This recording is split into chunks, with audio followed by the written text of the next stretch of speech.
ചുരുങ്ങിയ നാൾ കൊണ്ട് വളരെ പ്രശസ്തനായ ഒരു നേതാവാണ് രാഹുൽ മാങ്കൂട്ടത്തിൽ.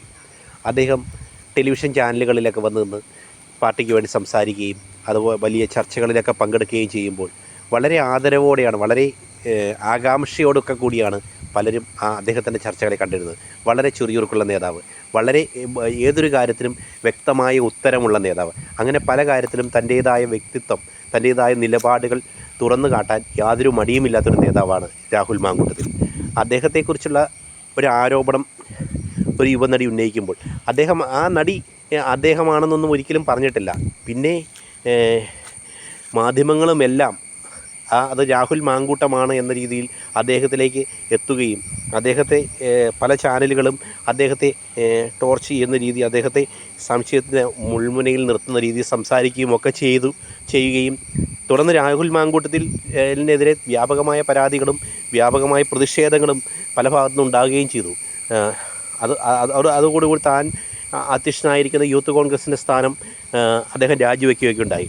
എന്നാൽ തന്നെക്കുറിച്ചല്ല നടി അങ്ങനെ പറഞ്ഞതെന്ന് രാഹുൽ മാങ്കൂട്ടത്തിൽ പറയുന്നു. താൻ അങ്ങനെയൊരു ആളല്ല, തന്നെക്കുറിച്ചായിരിക്കില്ല നടി അങ്ങനെ പറഞ്ഞത്, തന്നെ അങ്ങനെ എന്നുള്ള രീതിയിലുള്ള അദ്ദേഹം വളരെ ശക്തമായി വാദിക്കുകയും മാധ്യമങ്ങൾക്ക് അദ്ദേഹം അതേക്കുറിച്ച് വിശദമായ റിപ്പോർട്ടുകൾ കൊടുക്കുകയൊക്കെ ചെയ്യുകയുണ്ടായി.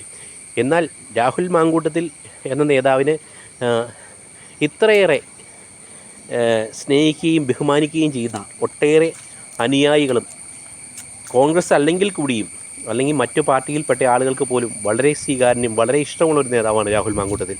അദ്ദേഹത്തെക്കുറിച്ച് ഇങ്ങനൊരു ആരോപണങ്ങൾ ഉന്നയിക്കപ്പെടുമ്പോൾ അതിൽ എന്തെങ്കിലും സത്യാവസ്ഥ ഉണ്ടോ എന്ന് അറിഞ്ഞതിന് ശേഷം, അല്ലെങ്കിൽ അതിൽ പറയുന്ന കാര്യങ്ങൾ നുണയാണെന്നുണ്ടെങ്കിൽ അതിൻ്റെ സത്യം തെളിയിക്കാൻ സാധിച്ചാൽ മാത്രമായിരുന്നു അദ്ദേഹം ഈ യൂത്ത് കോൺഗ്രസ് സ്ഥാനം രാജിവെക്കേണ്ടതുണ്ടായിരുന്നുള്ളൂ. അതിനു മുമ്പേ അദ്ദേഹം ഈ യൂത്ത് കോൺഗ്രസ് സ്ഥാനം രാജിവെക്കുകയും അധ്യക്ഷ സ്ഥാനം രാജിവെക്കുകയും ഒക്കെ ചെയ്തത് അദ്ദേഹം എന്തിനങ്ങനെ ചെയ്തു എന്ന് ഇപ്പോഴും ആലോചിച്ചിട്ട് മനസ്സിലാകുന്നില്ല. കാരണം അദ്ദേഹത്തെ പോലെ ഒരു നല്ല നേതാവ്, അദ്ദേഹം കൈകാര്യം ചെയ്യുന്ന ഒരു പ്രസ്ഥാനത്തിൽ ഇത്രയും ചുരുങ്ങിയ കാലയളവിൽ കേരളത്തിൽ വളരെ പ്രശസ്തി നേടിയ ഒരു നേതാവ് ഉണ്ടാവുമെന്ന് തോന്നുന്നില്ല. കാരണം കോൺഗ്രസിൽ അദ്ദേഹത്തെ അറിയപ്പെടുന്ന ഈ ചാനൽ ചർച്ചകളിലൂടെയാണ് ബഹുഭൂരിപക്ഷം ജനങ്ങളും ചാനലിലൂടെ വന്ന് ആണ് അദ്ദേഹം ഏറ്റവും കൂടുതൽ ചാനൽ ചർച്ചകളിലൂടെയാണ് അദ്ദേഹം ഏറ്റവും കൂടുതൽ ജനങ്ങളുടെ ഇടയിൽ ശ്രദ്ധ നേടിയത്. അദ്ദേഹം യൂത്ത് കോൺഗ്രസിലൂടെ വളർന്നു വന്നതാണെങ്കിലും അദ്ദേഹം കോളേജ് രാഷ്ട്രീയത്തിലൂടെ വളർന്നു വന്നതാണെങ്കിലും പല ആളുകൾക്കും പല നാടുകളിലുള്ള ആളുകൾക്ക് അദ്ദേഹത്തെ അറിയുന്ന അദ്ദേഹം ഈ ചാനൽ ചർച്ചകളിൽ സജീവമായതോടുകൂടിയാണ്. അങ്ങനെയൊരു നേതാവ് വളരെ സ്ഥാനമാനങ്ങൾ നേടുകയും പെട്ടെന്ന് MLA ആകുകയും ഒക്കെ ഉണ്ടാകുകയുണ്ടായി. എന്നാൽ അദ്ദേഹം ഇത്രയും ഉയർന്ന സ്ഥാനങ്ങളിൽ എത്തിയ അദ്ദേഹത്തിന് ഇത്രയൊരു ആരോപണങ്ങൾ ഉണ്ടാകുമ്പോൾ അതിൻ്റെ സത്യാവസ്ഥ എന്താണെന്ന് ജനങ്ങൾക്ക് അറിയാനുള്ള ഉത്തരവാദിത്തമുണ്ട്. അതിനു മുമ്പേ അദ്ദേഹം അങ്ങനെ ഒരു അധ്യക്ഷ സ്ഥാനം രാജിവെക്കുകയും പുറത്തു പോവുകയൊക്കെ ചെയ്ത് ജനങ്ങളോട് തന്നെ ചെയ്യുന്ന ഏറ്റവും വലിയ അവഗണനയാണ്, അങ്ങേയറ്റത്തെ അവഗണനയാണ്. കാരണം അതിൻ്റെ സത്യം എന്താണെന്നറിയാൻ, പ്രത്യേകിച്ച് കോൺഗ്രസ് എന്ന പ്രസ്ഥാനത്തെ നയിക്കാൻ പ്രാപ്തരായ യുവ നേതാക്കളിൽ ഒരാളാണ് രാഹുൽ മാങ്കൂട്ടത്തിൽ.